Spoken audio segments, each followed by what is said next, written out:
Thank you all for coming today. This is a discussion I've been wanting to have for some time now. Today we will be answering the question, whose invention had the most impact on human society? Sergi, why don't you begin first? Thank you, Bill. As you already know, I helped create Google, the most popular search engine and also the most useful. Not so fast. Without my invention, on your computer there would be no browser. I created Microsoft, which is the world's largest PC manufacturer.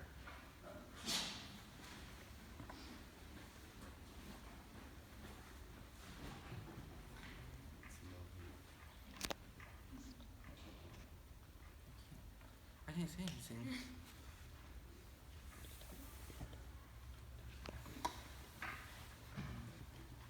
Well, Mr. Khan, I am the inventor of the telephone, which has been a lasting community.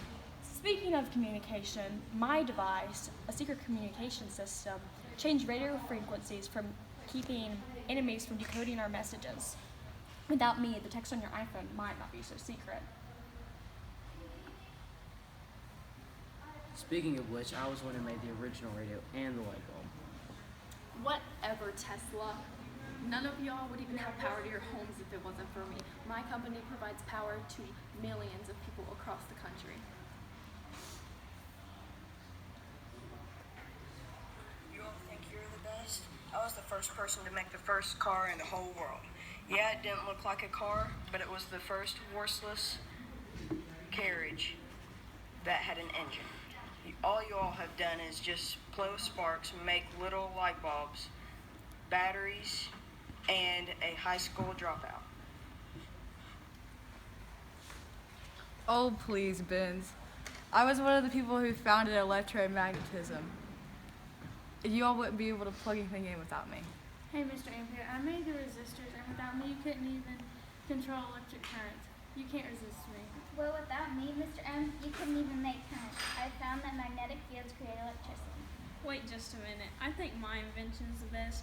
I created the Voltaic Pile, which is also known as the first electric battery. Without me, you wouldn't even know electricity existed. Hold up, Volta. I created my laws which explains how strong the force is between two electrostatic charges. The unit of electric charge is even named after me. You all wouldn't know how much current is going through any of your devices. I was one of the greatest scientists of the 19th century. I discovered that you can make an electric current with a magnetic field. Well, my invention was the best. Acting snotty. Listen to Mr. James Watty. I'm Scott, name's James Watt, that's going to tell you what is what. Something we all got to face is that working together, we moved along the race. Like, the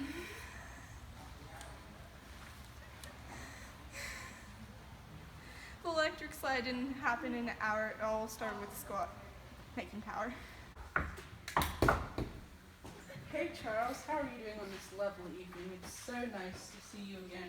I've just been so busy with my work and stuff. No problem. It's lovely to see everyone tonight. I'm celebrating the invention of my new color projector to show a movie.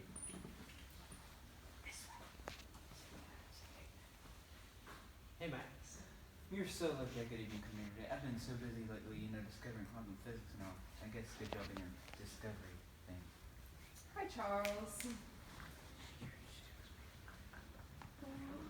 Bonjour, y'all. I know what you guys are talking about because I've dabbled in what you all have done as well. That's great, Mary. I've worked with X-rays too, you know. It's Mary. Okay, Mary, shut up. Hey everyone, sorry I'm late. I was at Harvard presenting my findings in nuclear decay. Good for you. It's no problem. We're still waiting for people to show up so we can start the movie. Hello, everyone. It's been a while since I've been to a party, with the missile stuff. You're so lucky. Not even give you the quantum physics to do with your missile thing. Sure. Hello. Good to see you all. You're welcome. Yeah. How are y'all doing? If you would all like to come to the Great Hall so we can start the movie. If we have to. Okay.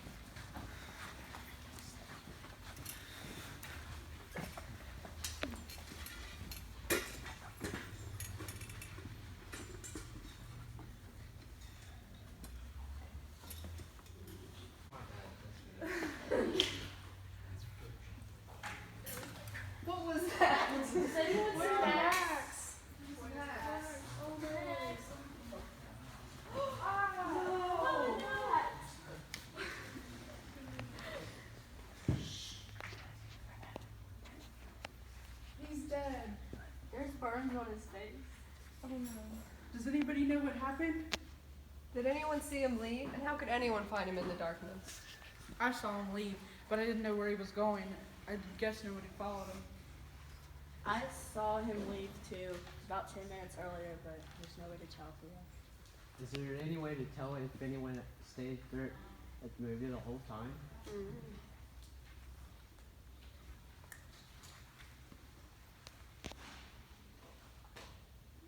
Well, the only people that are here are us, so one of us must have had to kill him.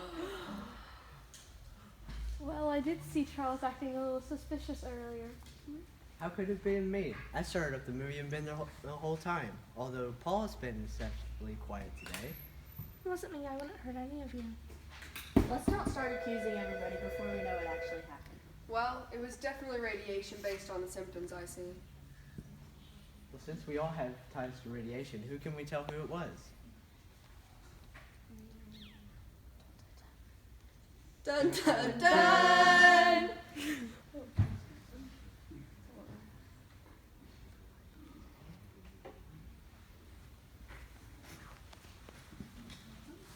Whoever's missing. Where's Peter? Although Peter's gone and Lance is dead. It's such a shame this has happened. They've all done so much. Max was so great. They both contributed a lot. Anything to say, Paul? No, nothing. Guess he Oh, couldn't well. handle the heat. I guess. We've got you like we got Max.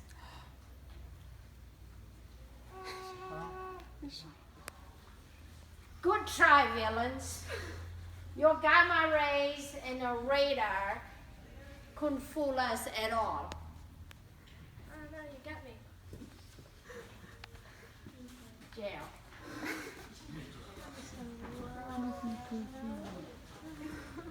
Get up, scumbags. It's dinner time. This is true. Why is anti-scientism even a thing? This is how the cookie crumbles, Einstein. Science is illegal. Come on, I shouldn't be here. They put me in prison for inventing the TV, and now everyone loves it. The TVs were inefficient. Filming for the newer TVs are more efficient. Shut up, you couldn't have done it without my model.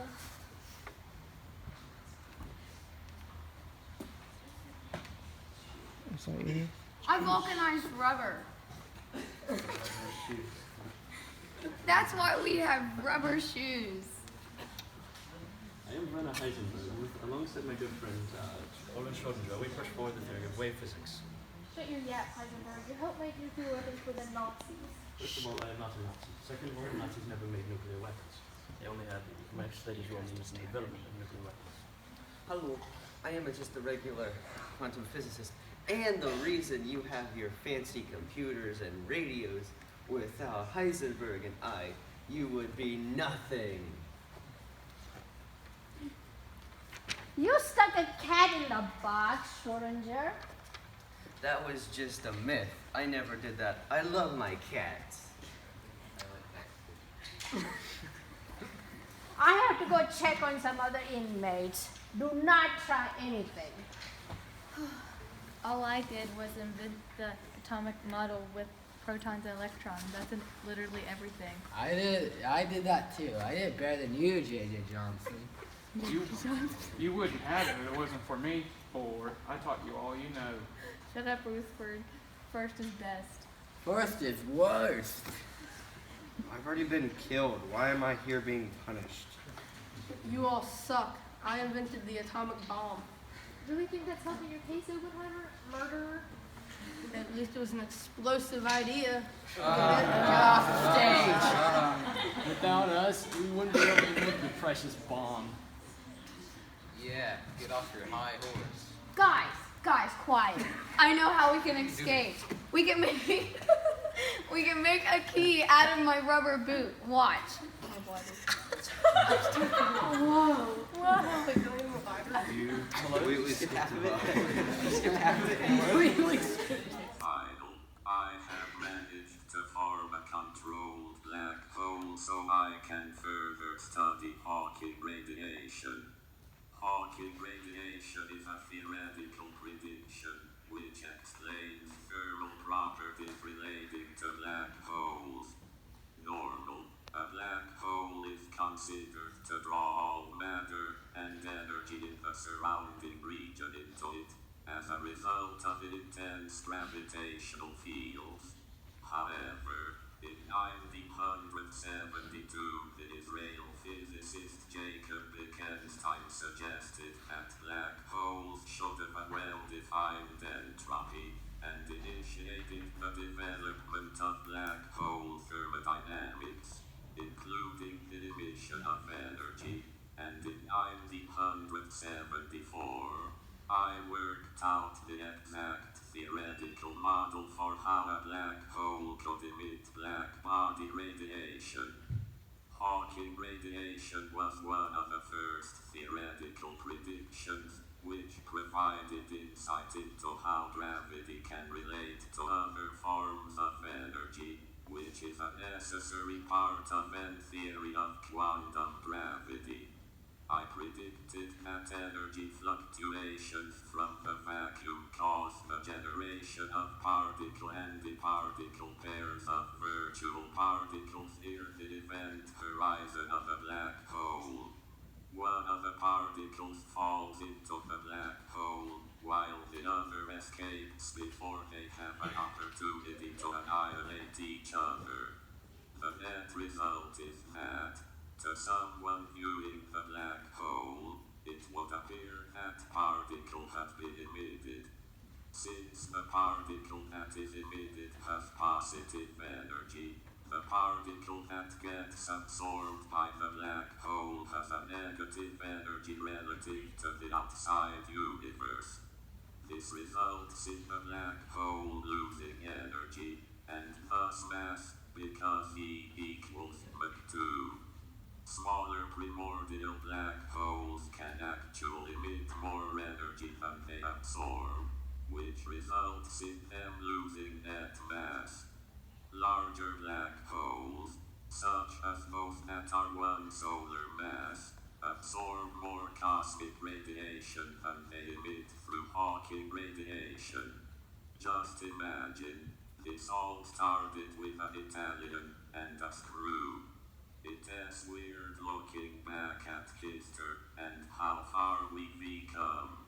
It would be amazing if I could meet the great minds that helped make this possible.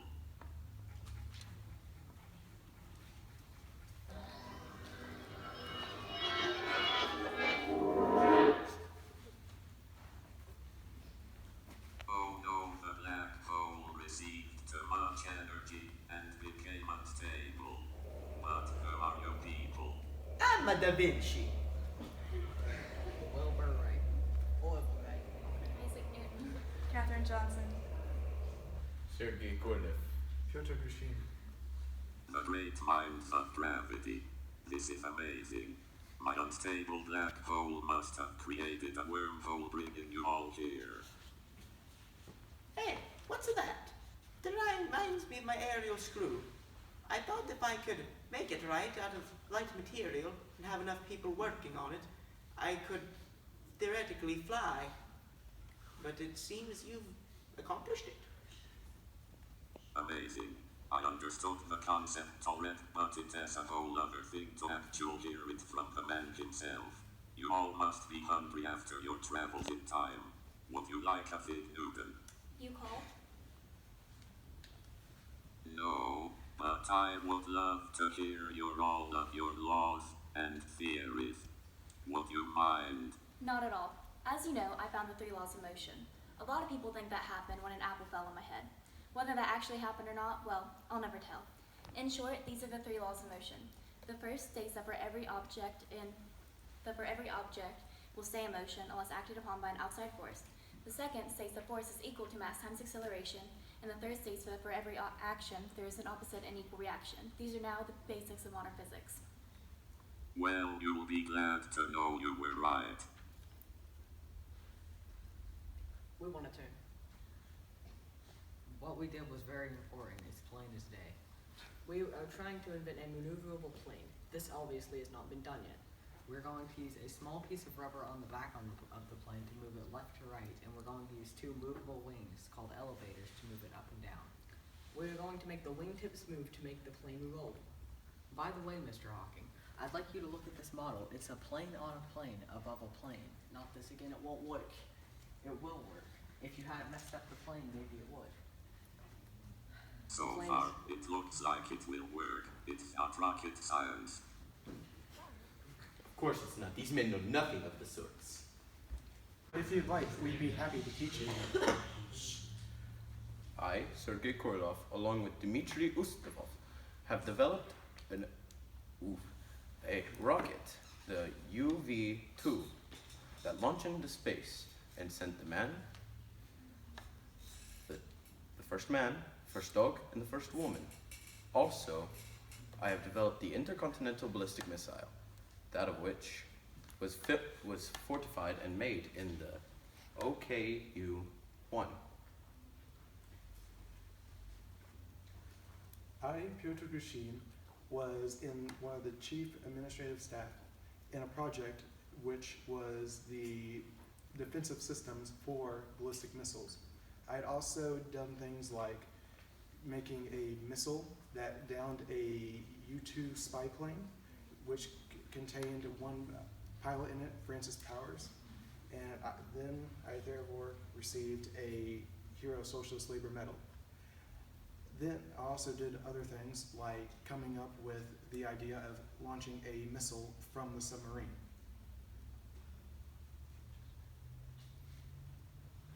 Just imagine if a woman tried to do these things.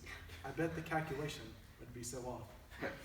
I'll have you know that I made some very important calculations, and I am in fact a woman. I'm a mathematician who made contributions to the United States aeronautic and space programs with the early application of the electronic digital computer at NASA, and I in fact did this well.